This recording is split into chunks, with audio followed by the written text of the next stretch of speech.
But इसमें एक सवाल और भी कि मैं आज एक पॉडकास्ट देख रहा था, एक अमेरिकन रिटायर्ड जनरल है जिनका ये कहना है कि दरअसल आज की तारीख में जो लोग ये कह रहे हैं कि इसराइल की सेना, इसराइल की आर्मी बहुत मजबूत है, उनको शायद इस बात का अंदाजा नहीं है, क्योंकि जो 3 लाख रिजर्विस्ट हैं, इनको फ्रंट लाइन पे अटैक करने का कोई एक्सपीरियंस नहीं है, और ये पिछले कई सालों से दरअसल इनका कोई बैटल में भी जाने का कोई एक्सपीरियंस नहीं है। तो ऐसे में अगर इनको युद्ध में झोंका जाएगा तो फिर वो इसराइल को लेने के देने पड़ सकते हैं। ये मेरा वक्तव्य नहीं है, ये रिटायर्ड अमेरिकन जनरल का ये वक्तव्य है, और उनका कहना है इसीलिए इसराइल जमीनी हमले करने से डर रहा है और वो अंदर नहीं जा रहा, और वो शायद जाएगा भी, ये भी उनका दावा था। देखिए, एक जनरल की स्टेटमेंट को मैं एक फाइनल स्टेटमेंट नहीं मानूंगा, लेकिन जहां तक उनका इस पॉइंट ऑफ व्यू है कि भाई रिजर्विस्ट जो हैं वो उनकी ट्रेनिंग ठीक नहीं है और काफी दिनों में ट्रेनिंग से बाहर रहे हैं, काफी पहले ट्रेनिंग हुई है, उनको अभी प्रैक्टिस में नहीं है, ठीक है, मान सकते हैं। लेकिन अब वही चीज ग्राउंड पे चल रही है। अगर आपने आज भी सुना हो तो उनकी जो रिजर्विस्ट वगैरह हैं, जितने भी इजराइल की सेना जो है वो अपनी वॉर गेम कर रही है, वो अपनी ट्रेनिंग कर रही है, दैट्स गोइंग ऑन। दूसरा, इन लोगों को कहाँ लगाया गया आशुतोष जी? जितने भी 3 लाख लोग हैं, ये एक लंबी स्ट्रिप जो है आपकी नॉर्थ ऑफ गाजा से लेकर के, और जब साउथ की तरफ आप चल रहे हो सेंट्रल गाजा तक, टोटल लेंथ तो इनकी टोटल मुश्किल 40 किलोमीटर तो लेंथ है इजिप्ट तक। तो अगर आप देखा जाए, चौड़ाई जो है समुद्र की तरफ इनकी मुश्किल से 12 से लेकर 18 किलोमीटर के बीच में है। तो 20-25 किलोमीटर तक जो ये इन्होंने एरिया घोषित किया था, 4-5 किलोमीटर अंदर तक टुवर्ड्स वेस्ट, यानी मेडिटेरेनियन सी की तरफ एक स्ट्रिप, जो कि गाजा के आप ईस्ट में बोल सकते हो, इस ट्रिप के ऊपर टैंकों के साथ में ये रिजर्विस्ट लगे हुए हैं। मेरा मानना है कि ये बेसिकली इस तरफ के एंड को अगर ये लोग भागते हैं, हमास के लोग निकल के, तो ये लोग डील करेंगे। जहां तक सवाल है मेन ऑपरेशंस का, वो देखिए इनका जो नॉर्दर्न गाजा है, नॉर्दर्न गाजा के बिल्कुल 30 किलोमीटर ऊपर ही इनका जो इजराइल का जो है वो कंप्लीट नॉर्दर्न कमांड का जो पूरा हेडक्वार्टर था, वहां पे इनके 1 लाख के करीब आशुतोष जी जो ट्रुप्स हैं, वो नॉर्थ से साउथ की तरफ, टोटल डिस्टेंस 10 से 12 किलोमीटर का होगा वो चौड़ाई जो है, वो नॉर्थ से साउथ की ऑपरेशन करते हुए चलेंगे। असली ऑपरेशन वहां से आना है, वेस्ट से ईस्ट को नहीं जाना है। और दोनों 3 तरफ से घेरा हुआ है। अभी इसराइल की जो नेवी है वो ईस्ट में बैठी है, वहां से बम्बार्डमेंट हो रही है, तो तीनों तरफ से जो है हमास को घेरा हुआ है इधर। और अब इनके ऑपरेशंस आगे धीरे धीरे चलेंगे, बिकॉज ये भी नहीं चाहते कि इनके ट्रूप बिना मतलब के कैटल फॉडर बन जाए, वहां पे बिना मतलब के जाके इनको मरवा दिया जाए, जो कि लोग छुप के बैठे हैं, बूबी ट्रैप लगा के बैठे हैं, इनके पास एंटी टैंक जो है वेपन्स लेके बैठे हैं। और आज देखिए काफी एंटी टैंक पोजीशंस को उड़ाया गया है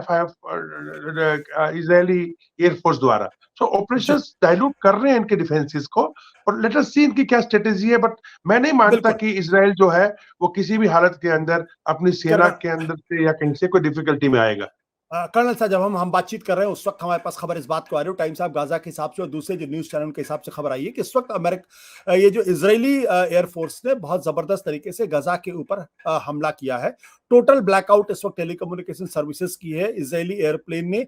कहा जा रहा है अब तक का सबसे वायलेंट अटैक किया है, और ये वैसे वक्त हो रहा है जबकि यूनाइटेड नेशंस में अभी इस पर चर्चा चल रही है। तो ये तस्वीरें हम आपको दिखा रहे हैं और ये ट्वीट दिखा रहे हैं जो इस बात का प्रमाण है कि फिलहाल गजा पे जो इजरायली वायुसेना का जो हमला है वो बहुत जबरदस्त तरीके से इस वक्त चल रहा है। बट कर्नल साहब, एक सवाल मेरे दिमाग में इस वक्त ये है कि आज जिस तरीके से अमेरिका की तरफ से सीरिया में जो ईरान की जमीन है उस पर जो गोले दागे गए, जो मिसाइल दागा गया है, उसका क्या अर्थ निकलता है? क्या अमेरिका ने भी एक संकेत दिया है कि हम, क्योंकि इसके पहले इसको आशुतोष जी इसको मिक्सअप ना करें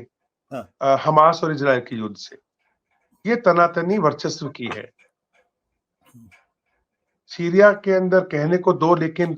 अमेरिका के काफी मिलिट्री और एयर बेसिस ऐसे हैं गल्फ के अंदर जो डिक्लेयर्ड नहीं है। कहने को ये लोग बोलते हैं कि 3 कुवैत में है, 2 इनके इराक में है, 2 सीरिया में है, 2 इजिप्ट के अंदर है, 2 सऊदी अरेबिया के अंदर, एक कतर के अंदर है, ऐसे करके डिक्लेयर करते हैं।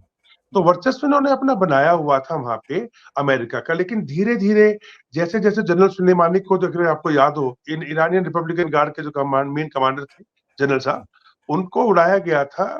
ड्रोन के द्वारा, बम्बार्डमेंट करके। तो वो उनका काम क्या था, वो इस ईरान समर्थित जितने भी ग्रुप्स हैं छोटे बड़े, चाहे आप उसको इस्लामिक जिहाद के लोग बोल लीजिए, चाहे हमास के बोल लीजिए, चाहे हिजबुल्लाह के बोल लीजिए, चाहे हुती के बोल लीजिए, इन सबको फंडिंग, इन सबको ट्रेनिंग, इन सबको इकट्ठा करना, ब्रीफिंग करना, मजबूत करना, यही काम था सुलेमानी का। और ये क्यों हो रहा था? बिकॉज ये बात ईरान को हजम कभी नहीं हुई कि पूरे गल्फ के अंदर जो है, पूरे वेस्टर्न एशिया के अंदर अमेरिका जो है वो राजा बन के बैठा रहे या बॉस बन के बैठा रहे। वो हमेशा इस बात की खिलाफत करता रहा, बोथ अमेरिका की भी और इजराइल की भी, क्योंकि ये दोनों इकट्ठे हैं। नाउ जो ये सीरिया के ऊपर अटैक हुआ है, ये इसलिए हुआ कि अगर आपको याद हो, जब हमास का पहला अटैक हुआ और जब इजराइल ने अटैक करना शुरू किया और मेडिटेरियन के अंदर दोनों के दोनों जो आपके इनके अमेरिका के जो है एयरक्राफ्ट कैरियर्स या कह लीजिएगा जो आके खड़े हुए वहां पे, दो अटैक ग्रुप जो है इसके, तो उसके बाद में एकदम से इनके एक तो